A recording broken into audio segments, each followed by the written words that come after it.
This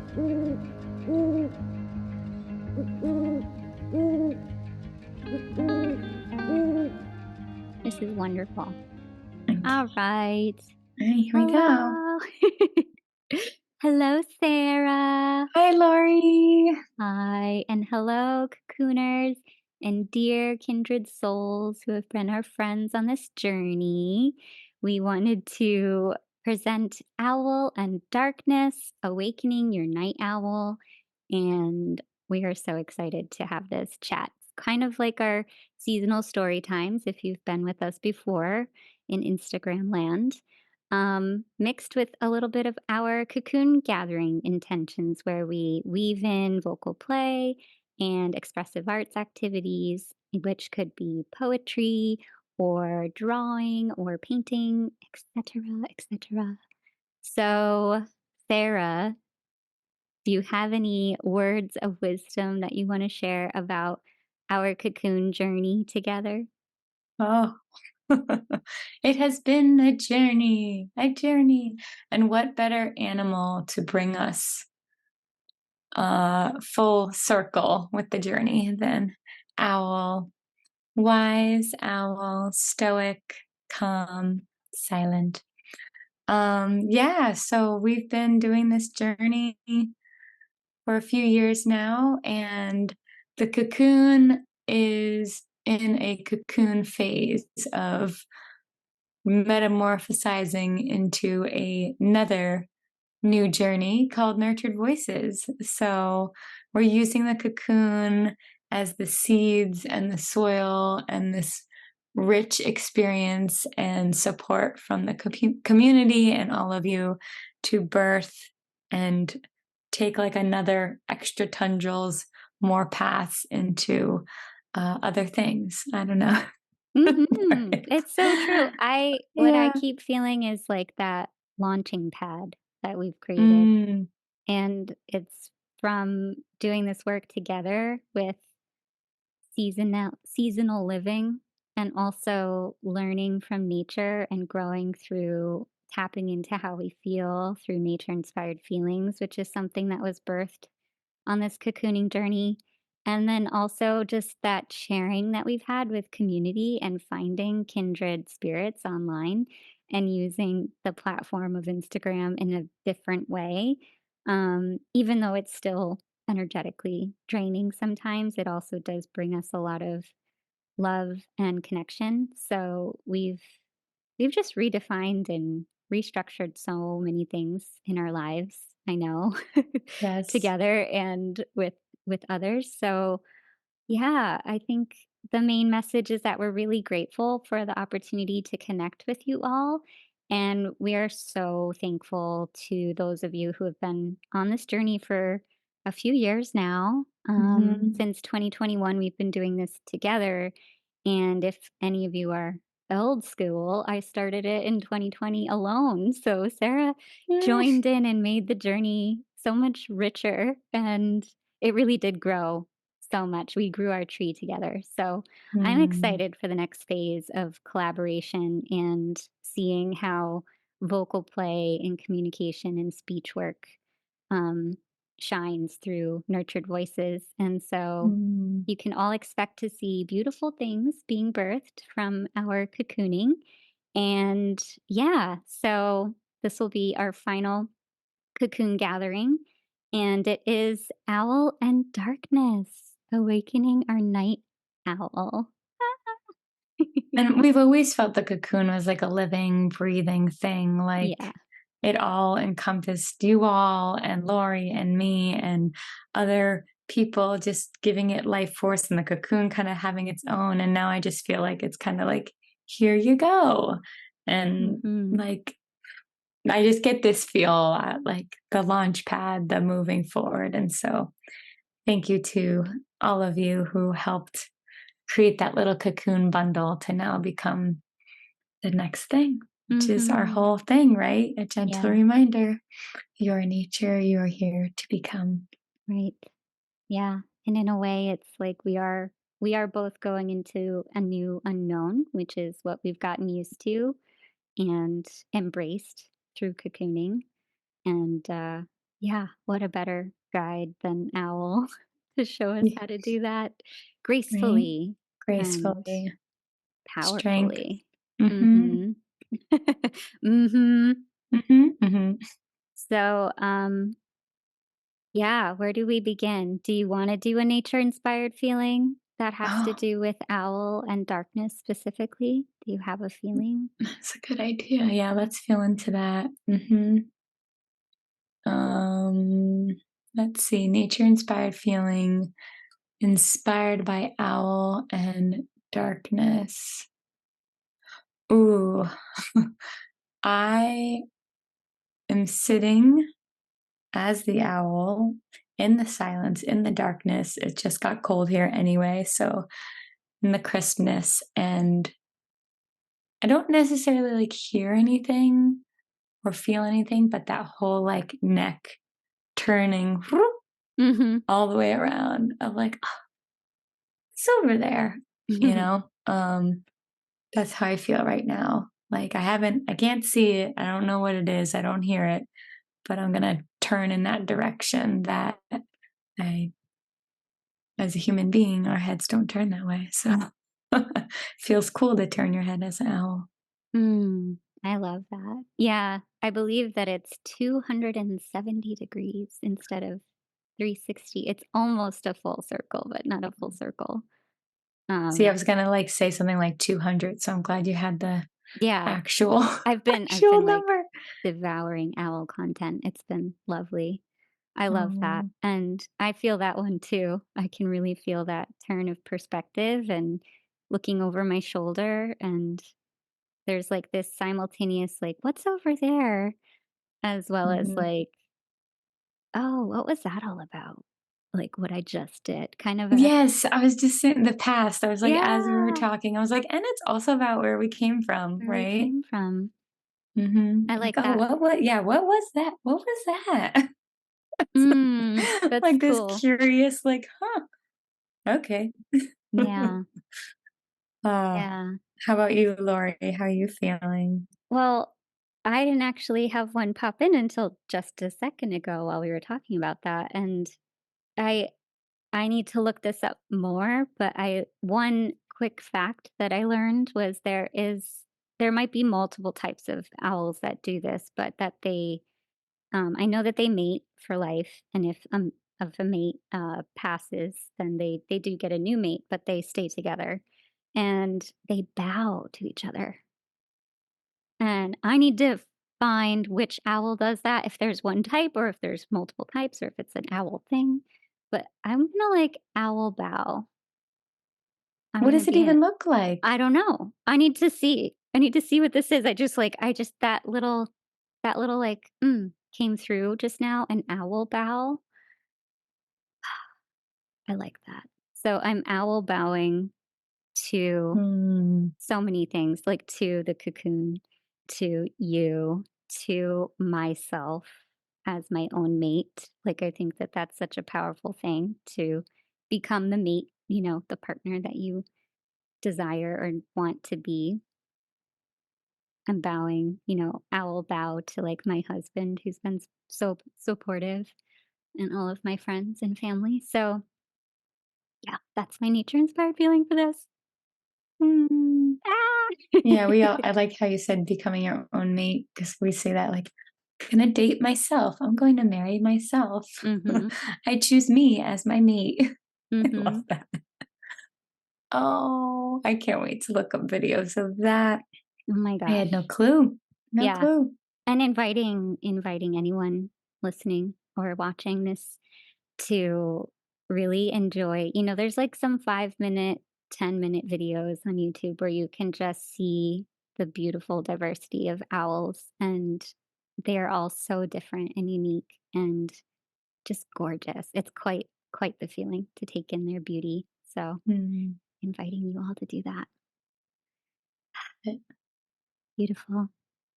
So, well, it's Owl and Darkness, awakening our night owl. And I'll say my intention with it. And I think we had the same one. So then you can Yeah. tell me yours. But my intention when I was looking through this was how can I embrace being awake through sort of the dark night of the soul or dark times or, not being afraid of the dark and darkness in general. Um, it's a perfect time because we're entering winter and the solstice is upon us. So it's that darker half of the year for the northern hemisphere. And yeah, just being your own guide and like being strong and also graceful and also vulnerable because it's not that owls are still very vulnerable in the dark. Um, so kind of just leaning into the dark and not resisting it is where I'm Mm. feeling. So, yeah, what were your intentions in adding on to that?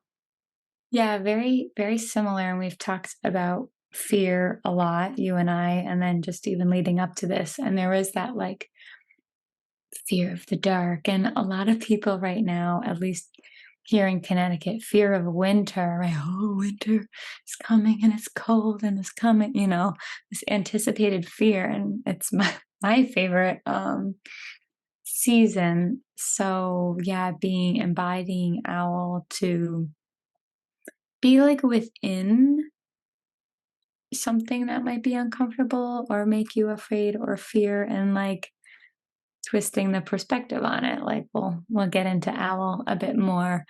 But yeah, that sense of ownership of it and that it is just another time upon us that we can embrace and have magic within us. Okay, so it's darker and whatnot. But there's so many cool things owl does at night when everything else is asleep with grace, with strength, with stillness. And we can do that too. Mm, I love that. I love that. And it made me think too. I brought a book. I brought 2 books with me that I felt intuitively drawn to look inside with regards to these topics. I was like, I wonder Mm, what this book. So this first one is An Immense World by Ed Yong. And there's this really cute picture of a monkey looking up at a butterfly on the cover. mm, And it talks about just like in nature, the multisensory experience. Like as humans, we can never experience the world the way a butterfly can, or a dog knows, or bat echolocation, or owl ears. Like there's just like it goes deep into all of that. I haven't even read the whole thing, but I picked out a chapter and let me see. It's chapter 8 and it's called All Ears and it's about sound. So, something fun about owls that I think can help us in this embracing of the dark is to lean into listening and deep yes. listening.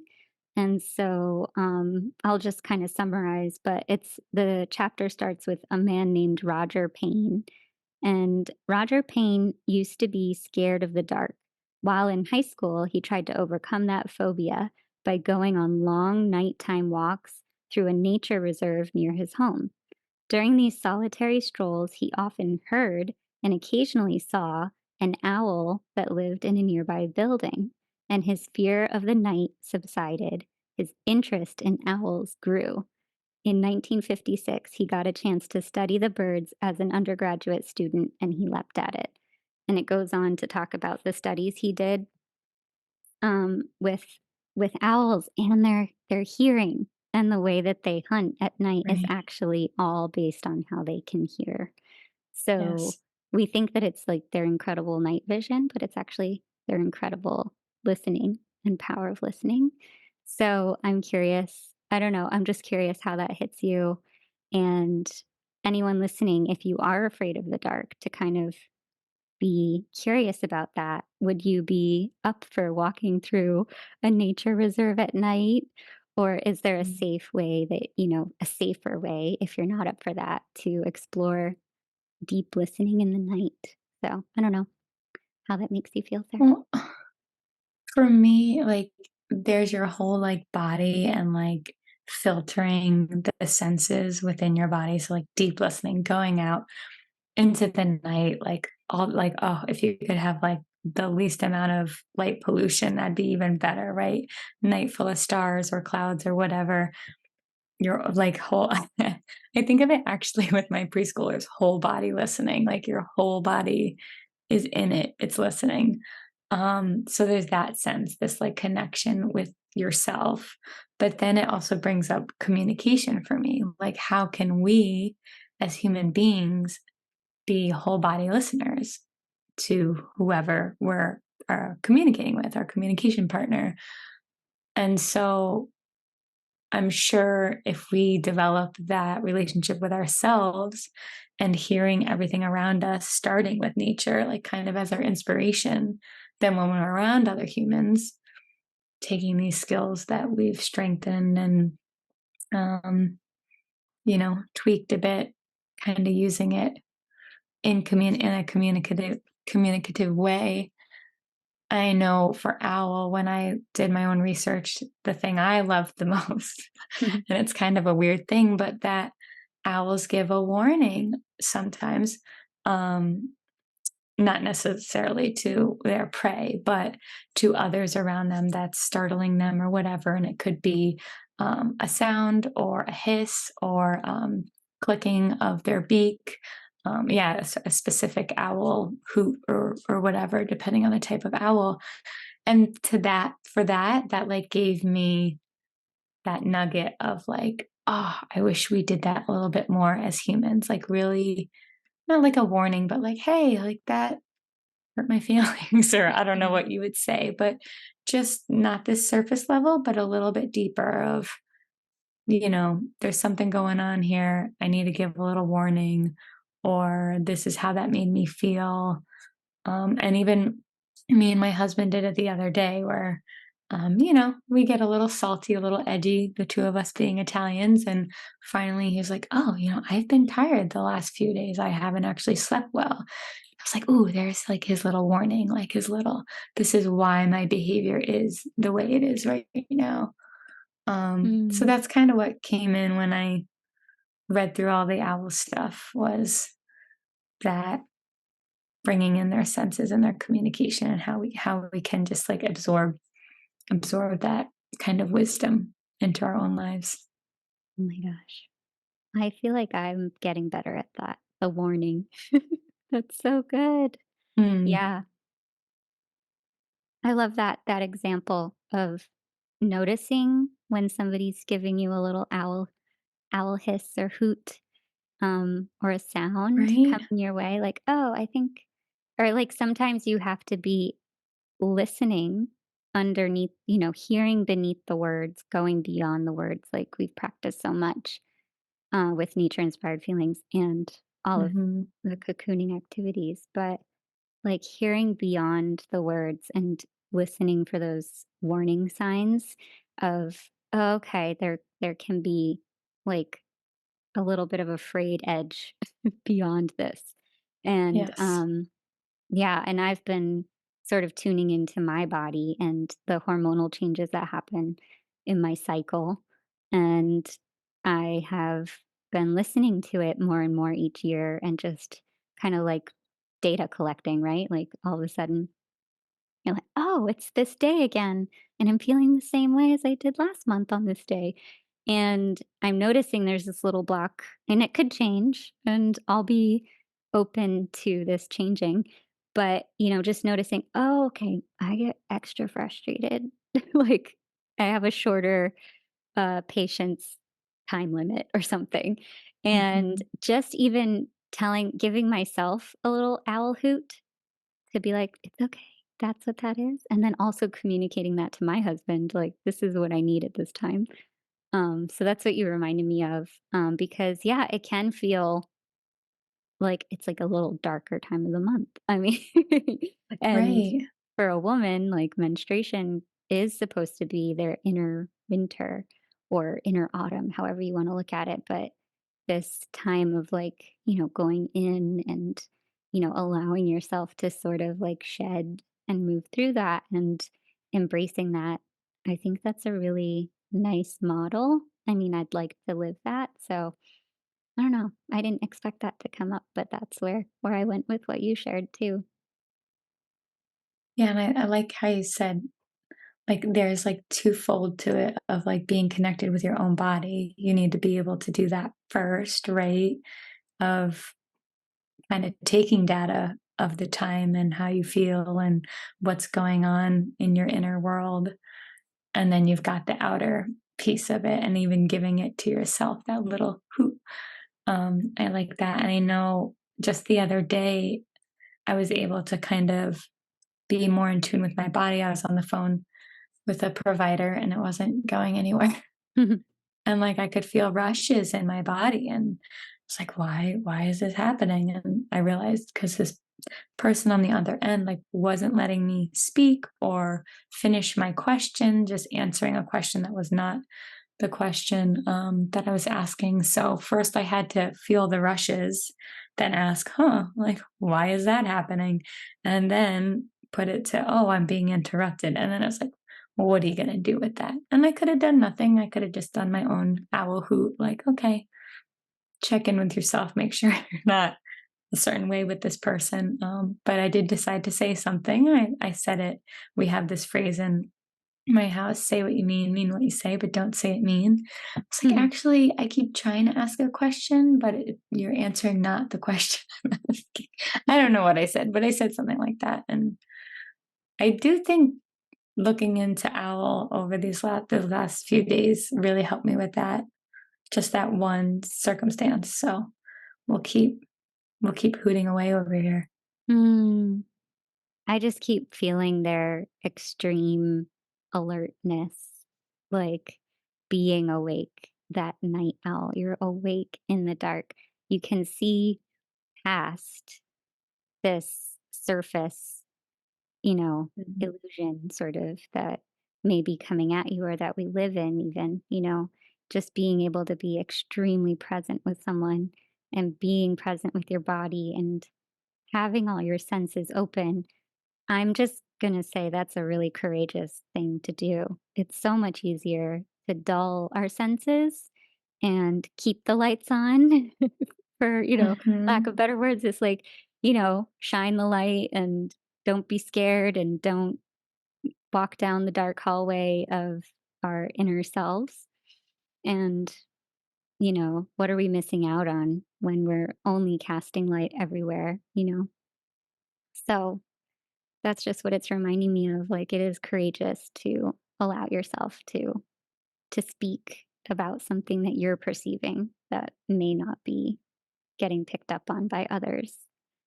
Sort of Right, an awakened person awakening another, also in that moment, and it might not. right, Like, "Hello, right. you see what I see?" Right. And you think of owl and like how many creatures are sleeping, Yeah. especially all of us humans. My owl, I've got barred owl outside that just hoots away. It's like we're all trying to sleep over here. So, Aw. yeah, being amongst the sleeping, being awake amongst the sleeping. And yeah, you Yeah. never know. I mean, by the end of our conversation, we were laughing with that provider that I was on the phone with. So maybe I shed light. Maybe I didn't. I don't know. But taking That's it with cool. grace and, awareness. Yeah, Mhm. Yeah, I really love that. Okay. I want to ask you a few questions. And I think, yeah, we can all ask ourselves. So this part could be a little bit of a journaling section if we'd like to make it that. So if you feel called, you can grab your journal and then you can be ready to pause after each question and you can listen to our responses as well. So my first one was, how do you feel when you're awake in the darkness of the night?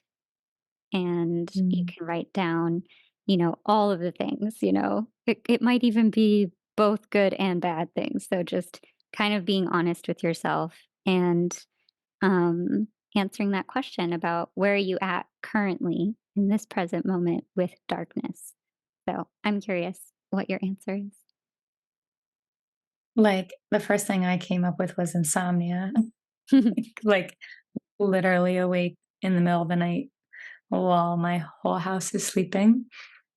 I'm the only one that deals with that in this household, which I'm kind of glad because it's my own time. Whereas if we had multiple people with it, we'd have other issues. But yeah, I had to learn how to embrace that being awake while everything else is sleeping. And it's a quiet, it's a stillness. It kind of feels like magical and mystical too, like, when you're a little kid and like, "Oh, I'm awake before everyone else," or if you're going to the bathroom in the middle of the night and everyone's sleeping.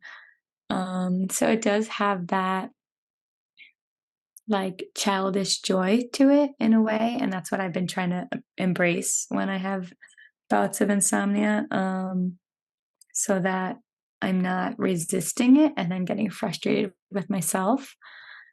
And then if I think about the darkness, I do love darkness because I'm such a feeler and such a sensitive that when it's dark, it calms everything down for me. So I know my bathroom chats of just like being in the bathroom, shutting the door, lights are off, and if it doesn't have a window, even better. And then outside, trying to get out there at night and find places that don't have as much light.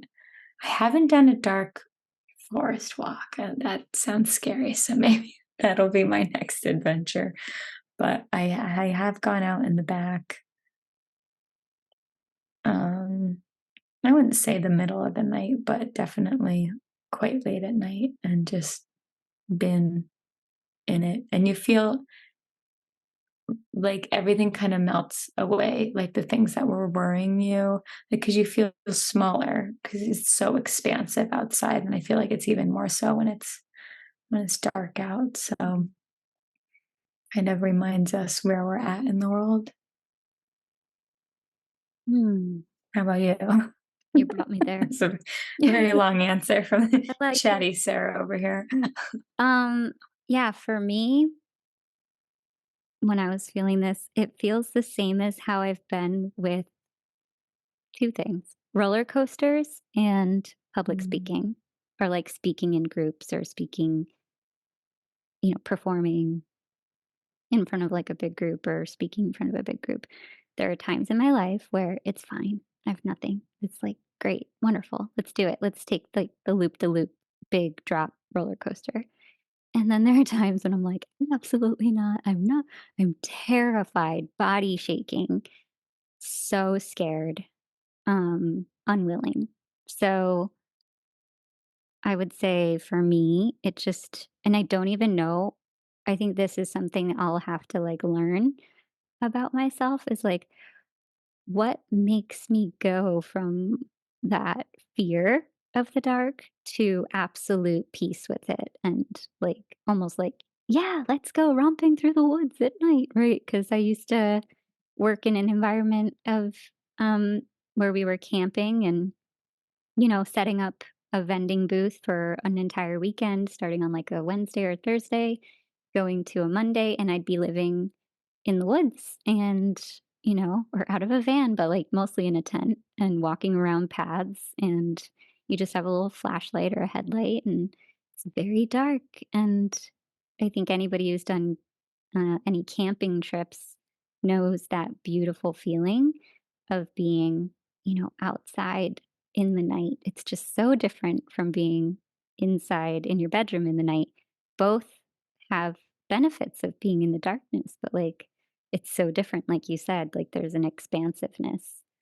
And I've had times where I was like really scared, while camping. I'm like, for no reason. There's not anything mm, like, so it's just interesting. It must be something, where my imagination is taking me, or, maybe something that's going on in my life that's making me feel a little extra vulnerable.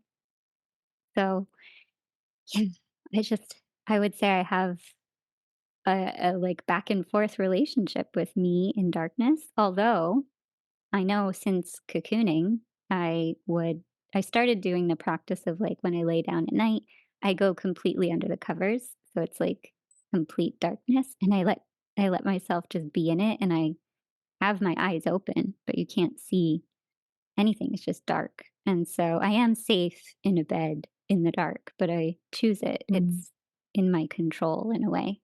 So, I would say it's brings up a lot of different things to explore for me, probably control Yes. being one of them.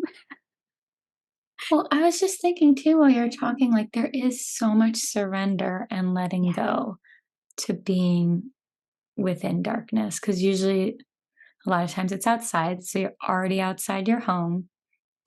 And yeah, who knows? Maybe it's bringing up even a primal sense that's within us all of like, it's dark. I need to get mhm, to safety. um, mhm. Yeah, Yeah, I think that about that often when I'm camping, like animals and oh, it's windy. Could like a rogue branch come? And like, yeah, I start feeling my vulnerability and my life, it doesn't feel as safe right. Yeah, out in the dark. it's such a big topic. Yeah, so I have another question, and, Yes. this one is, are there times you've been through a dark night of the soul, or a dark time in your life and come out the other side? And, are there any lessons that you can reflect upon or share from that? Mm. Yeah, I would say what did you say in your last answer that it's both like there's a struggle like a love hate. Did you say love hate? It feels like that Yeah, anyway, or it's kind of a love-hate, yeah.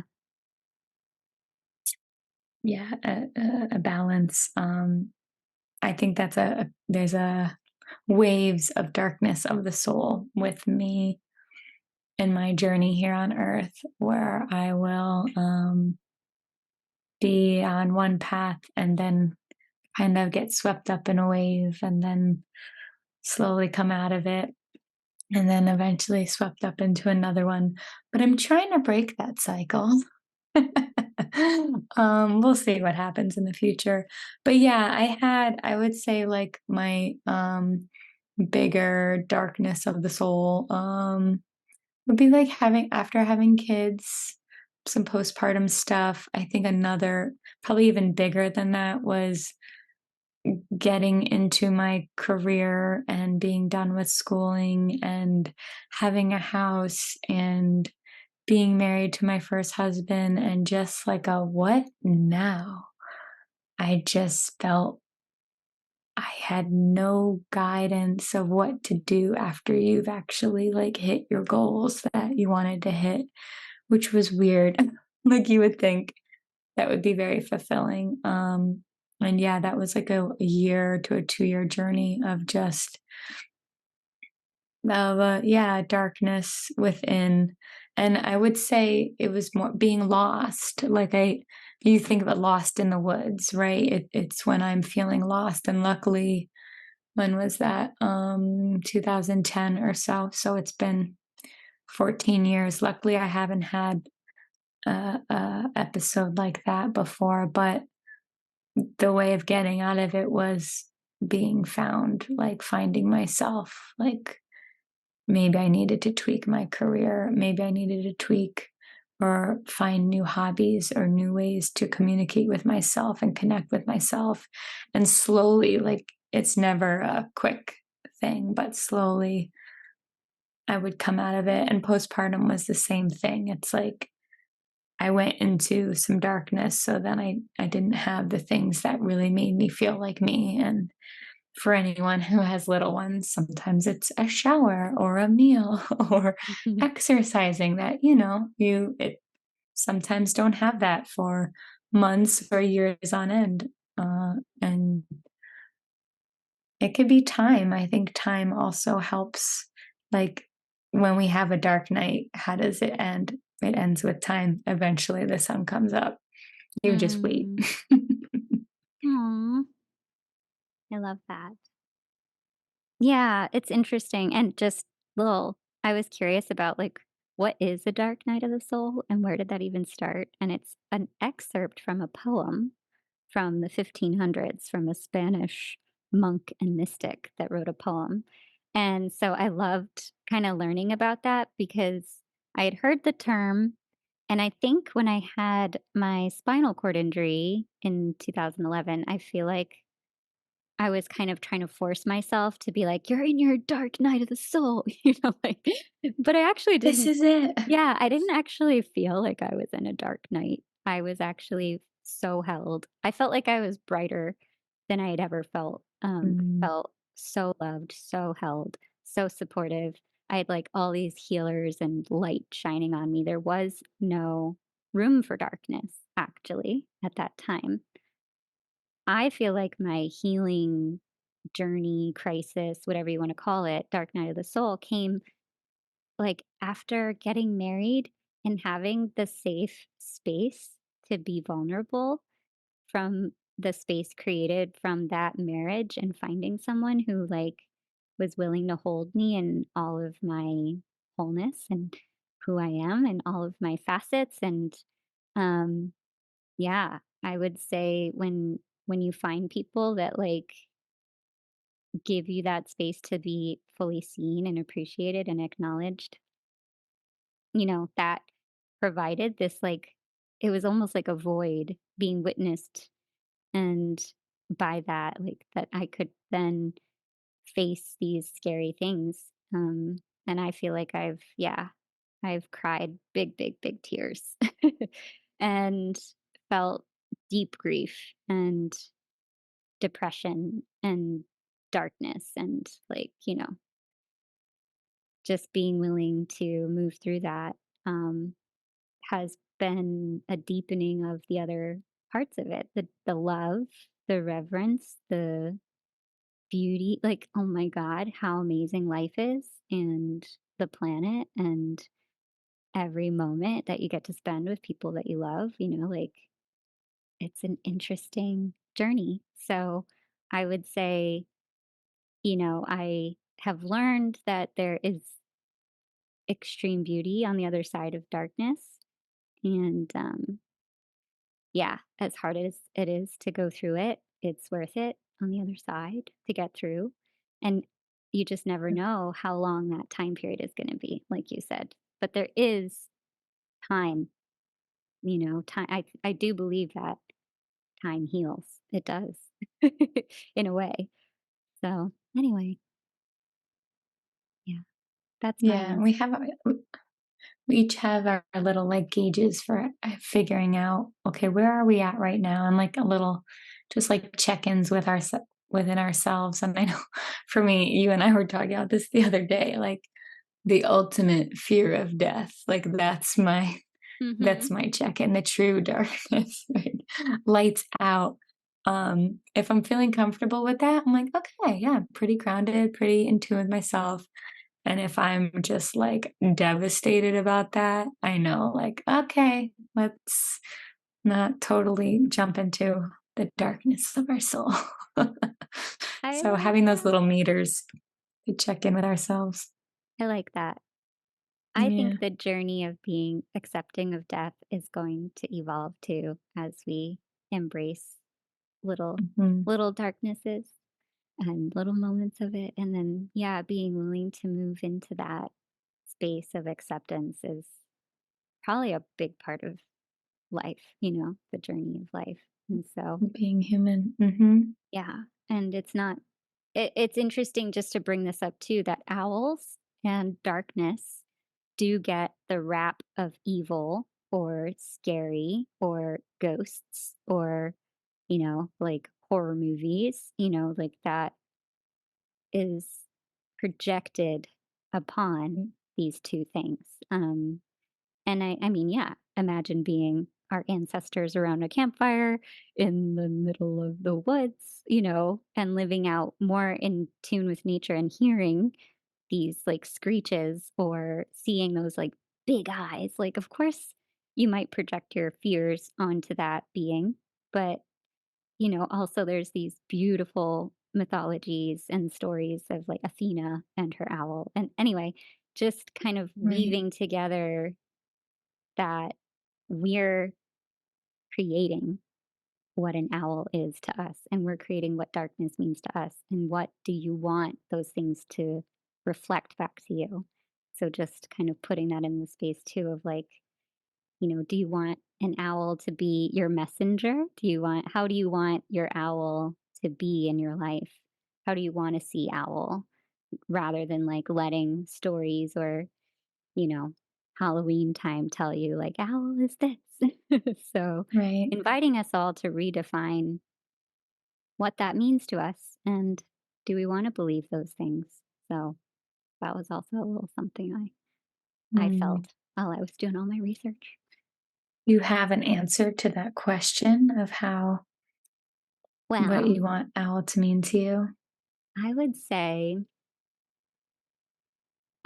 I liked this. There was this story of Athena having her owl, and the owl can see her blind spots for her, right? And we all have our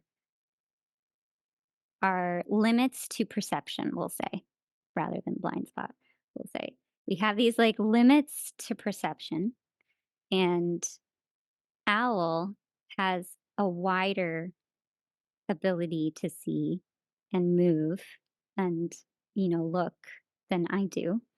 So I want to call in my inner owl when I need to like be more willing to sit in a dark moment and see into a place maybe I don't want to see, and Mm. also to listen to different ideas before coming up with my own, right? Like an owl's ears are asymmetrical on their head. So they get sound at different times from different places. And that's how they can pinpoint a location. So, like, you can't just have one viewpoint coming in, take in another one before you land on a location for your thought process. So like that's how I want to use owl. And then I think also the silence piece of like embracing being silent with myself. Um, and they just feel like magical companions, just like in Yeah, Harry like who wouldn't Potter. want owl by their side, right? Yeah. I know, like bring me Owl, my little mail. screech owl right here. I feel Yeah. so good. I'm just like, yes, please come on my Yeah, shoulder. maybe like, providing a place for owl to perch in your Mm, space. I like that, and with darkness, I think I want darkness to feel like a hug and a holding space, and mm, that's it. yeah. I know, one of the things I was reading with owl was their feathers are very different than other birds, and that's what makes them fly so silently when they're catching their prey. And then the strength of their talons, and that they do have the one that moves around like our thumb in a way. And so I wanted to, I think it's like confidence of like it just is, right? You can just feel it in people. Like they don't have to say, oh, I'm doing this, I'm doing that. Like it's just a part of them. So with that strength and the silent, like I don't have to talk about it. I can just be silent, but also catch what I want with strength and stillness in a way, and then devour it. Ah, It's I kind love of, that. yeah, that's what I want to bring in. Yeah, a quiet but powerfulness together. It's an interesting duo. Mhm, mhm. I love that, yeah, bringing in the silent hunter. That was what I wrote down in my notes. Oh, the silent hunter, like Silent Hunter. We're gonna have to, yeah, explore how to embrace that because my background with being Italian and being a speech therapist, the silence, very different than what I'm used to. Well, it makes me think remember, like, the movie Avatar when, Mm. she's teaching, Jake Sully, and he's like, "You're just like a baby," right? I Because he don't know can't what be to a do. silent hunter. He's Right. scaring off the prey, and Mhm. she's embodied being one with the forest and one with what she's killing and one with what she's hunting and, you know, embracing that. So, yeah, it's so interesting to bring it through that lens, but also, Mm. going for what we want in life. Are we, trying to announce ourselves loudly into a new role, or are we just humbly, sort of silently and with precision going after what we want? And I don't know, that really, yeah, landed when you were sharing. Yeah, that deliberateness of it, of, like, when you hunt, like, this is this is what it is. This is the target. Mhm. Do you want to move into some vocal play or expressive art type activities? Yeah, I feel like we have to embody owl in some other way than our chatting, although I did love our chatter. Yeah. Um, so one way to express ourselves would be through the voice, and by using our voice, we're nurturing ourselves and our soul and bringing energy out. And I like played around with owl for a little bit, but maybe we could just like see what we want to feel into and what we want to express. And I made like a little tune, or we could be hissing or clicking, giving or a little hoot of our own. Um, that's just what's coming in is like just being creative with it and even the movements of owl, Mm. whether it's, doing our head bob like owls do. I read up on the youngsters do an exaggerated motion of this to locate sound, and I tried it out a little bit. Like, ooh, this is kind of kind of an interesting, can you imagine coming up to someone and bobbing to like figure out what they want to say or where they're at? Um, yeah, I don't know, Lori, what do you want to try? I'm up for that. Yeah. I would love to try a vocal play.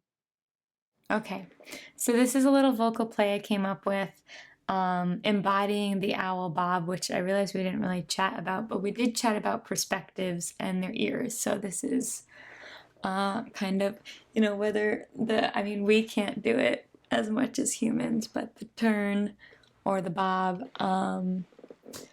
And so the beginning is the playfulness piece of it with the looking at things in different perspectives. And then I'm going to go into kind of the stillness, the darkness, the silence. So maybe landing on something like a branch or a specific perspective. So I'll just sing and Laurie can bob. You want to do that? Okay, here we go. And if you want to sing along, you can. If you want to receive it, you can. I'm just going to stretch a little bit. Okay. I've been tight over here, it's cold. All right, here we go. Ooh, ooh, ooh, ooh, ooh, ooh. Ooh, ooh, ooh, ooh, ooh. Ooh, ooh, ooh, ooh, ooh. Ooh. Ooh, ooh, ooh, ooh, ooh. Ooh, ooh, ooh, ooh, ooh. Ooh. Ooh, ooh, ooh, ooh, ooh. Ooh, ooh, ooh, ooh, ooh. Ooh. Ooh, ooh, ooh, ooh, ooh.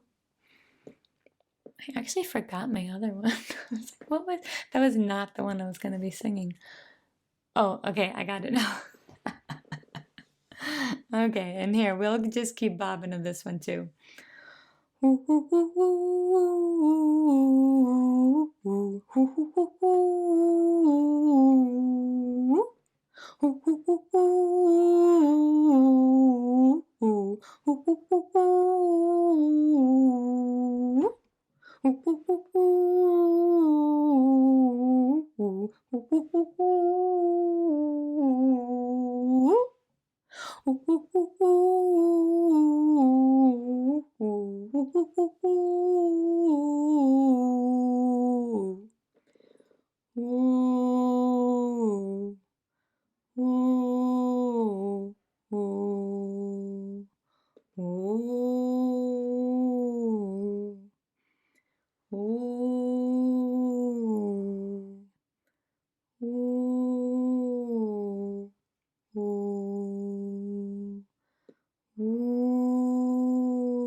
Mm, that vocal play really makes me want to stretch for some reason.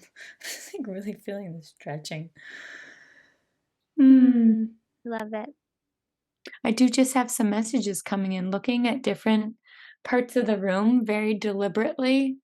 Like, that was really cool because I saw different things that I've forgotten to see that are just right here in my room. So, kind of feeling the environment in a way, Mhm, very deliberately in different viewpoints. mhm. Yeah. I love that. You know How what? about you? How was that? Oh, it was so fun and playful. I really felt like an owl. Like, I felt the alertness, and I Mm. felt the joy of being alert in that way, and I really liked using my head to swivel and swoop and look in different directions, so I also enjoyed that. So, yeah, really fun. It had a youthful energy, and I'm wondering if that's why I feel like stretching. Like, yeah, I feel a little bit more little vibrant, little Yeah, pep in my step. it's awakening. Mm, It's a fun way to yeah, so I guess if you want to bring some of their energy, you can bring it into any time of your day. Little a alert little alertness owl. boost. I really like that, and I would invite everyone to feel into their own vocal play, or you can sing along. And also, did you have some ideas of speaking into it? Yes. So maybe like speaking, what are you deliberately awakening within yourself, or what are you silently hunting? Like kind of any theme that came to you, and you can create little mantras around that, chanting to the vocal play.